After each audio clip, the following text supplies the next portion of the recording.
नमस्कार दोस्तों, स्वागत है आपका हिंदी नॉलेज शो में। तो दोस्तों, ताकत एक ऐसी चीज है जो बड़े से बड़े आदमी को नाचने पर मजबूर कर देती है।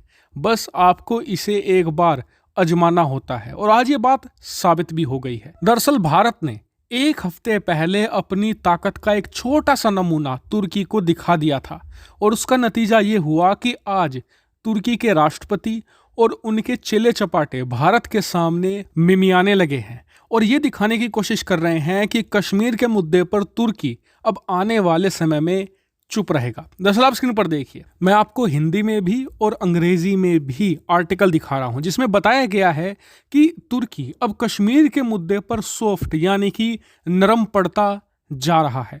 और इस बात की पुष्टि तुर्की के जो एक्सपर्ट्स हैं, जो एनालिस्ट हैं, उन्होंने भी कर दी है।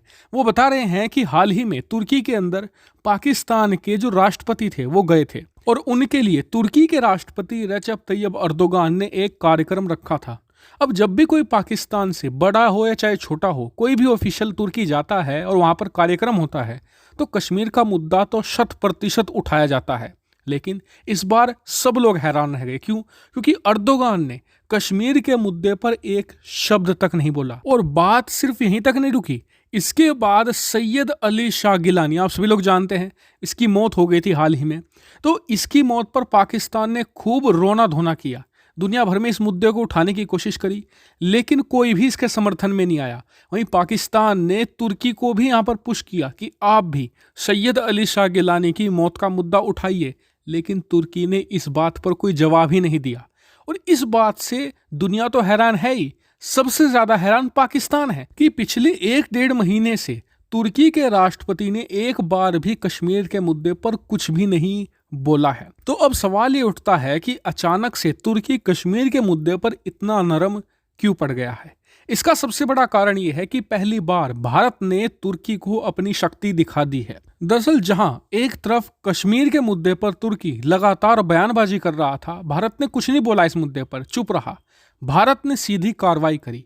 हमने सबसे पहले तुर्की के कट्टर दुश्मन ग्रीस से संबंध सुधारने शुरू कर दिए और ये बातें भी निकलकर सामने आने लगी कि भारत उसे ब्रह्मोस मिसाइल देगा और इस पर अब भी बातचीत चल रही है। इतना ही नहीं, हमने तुर्की के एक और कट्टर दुश्मन अर्मेनिया को हथियार बेचने शुरू कर दिए हैं। हाल ही में हमने उन्हें स्वाति रडार सिस्टम भी प्रोवाइड किया है और आने वाले समय में और ज्यादा हथियार देंगे। इसके अलावा भारत ने एक और मुस्लिम देश को साथ लिया जिसका नाम था मिस्र। दरअसल मिस्र और तुर्की की जो जल सीमाएं हैं ये मिलती हैं और दोनों देशों के बीच में इसको लेकर विवाद भी है, कुछ आइलैंड्स को लेकर विवाद है। इसके अलावा लीबिया को लेकर भी यहाँ पर मिस्र और तुर्की आमने सामने हैं।